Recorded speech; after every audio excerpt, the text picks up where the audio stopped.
কোরআন হারাবে না, কোরআনওয়ালারাও হারাবে না, বরং কোরআনের আইনের বিরোধীরা একটা সময় তারা হারিয়ে যাবে, নিশ্চিহ্ন হয়ে যাবে। এই বাংলাদেশে যারা কোরআনের বিরোধিতা করত, কোরআনের আন্দোলনের বিরোধিতা করত, আলেম ওলামা দেখলেই জ্বালা পোড়া হতো।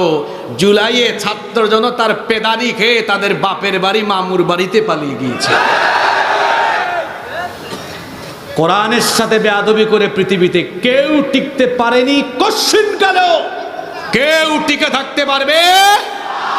সেই শুরু হয়েছে হেরা গুহা থেকে হেরার আলো, সেখান থেকে উদ্ভাসিত হতে হতে পৃথিবীর দিক দিগন্তে এই হেরার আলো উদ্ভাসিত হয়েছে। উদ্ভাসিত হতে হতে আল্লাহর কোরআন গোটা দুনিয়ায় বিজয়ী আদর্শ হিসেবে প্রতিষ্ঠা হবে। যারা এটিকে বাধা দিতে চাইবে স্রোতের মতো ভেসে যাবে, ধ্বংস হয়ে যাবে। কি মনে করে দাওয়াতি লাইন এত সোজা? কথা বলেন এত সোজা? গত 17 বছর তো দেখেছেন, হ্যাঁ, বিভিন্ন জায়গায় মাহফিলে পাতি নেতারা, গুন্ডারা আলেমুল আমাদের সাথে বেয়াদবি করেছে, শ্রোতাদের সাথেও বেয়াদবি করেছে। মাহফিল কমিটির নামে মিথ্যা মামলা দিয়ে জেলখানায় ঢুকায় দেওয়ার অপচেষ্টা করেছে। এগুলো বাংলাদেশে ছিল না? আলেমদেরকে গালিগালাজ ছিল না? আলেম দেখলেই মৌলবাদী, আলেম দেখলেই জঙ্গিবাদী, আলেমুল আমা দেখলেই স্বাধীনতা বিরোধী আর যুদ্ধাপরাধী। তারা স্বাধীনতার চেতনার ব্যবসা করেছে বাংলাদেশে।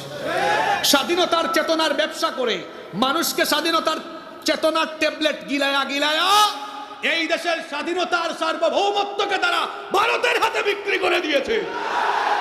এরা ছিল ভারতের পাঁচটা গোলাম, এরা ছিল ভারতীয় সেবাদাস, এরা ছিল ভারতীয় তাবেদার। এজন্য ছাত্র জনতা তাদের সামনে আবাবিল হিসাবে অবতীর্ণ হয়ে তাদেরকে তাদের মামু বাড়ি দিল্লিতে নির্বাসিত করে দিয়েছে।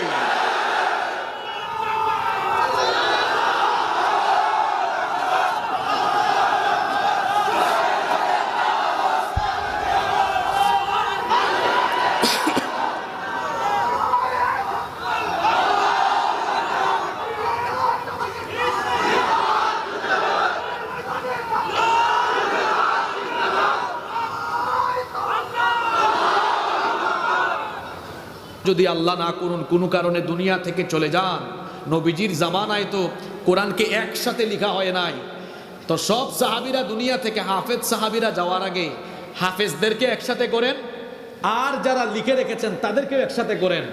হাফেজরা তিলাওয়াত করুক, হাফেজদের সাথে তাদেরটা মিলানো হোক, দেখা হোক একসাথে আছে কিনা। থাকলে পরে আপনার জামানায় আপনি কোরআনকে একটা গ্রন্থের ভিতরে লিপিবদ্ধ করার ব্যবস্থা করেন। তিনি সিনিয়র সাহাবীদেরকে ডাকলেন, সব সাহাবীরা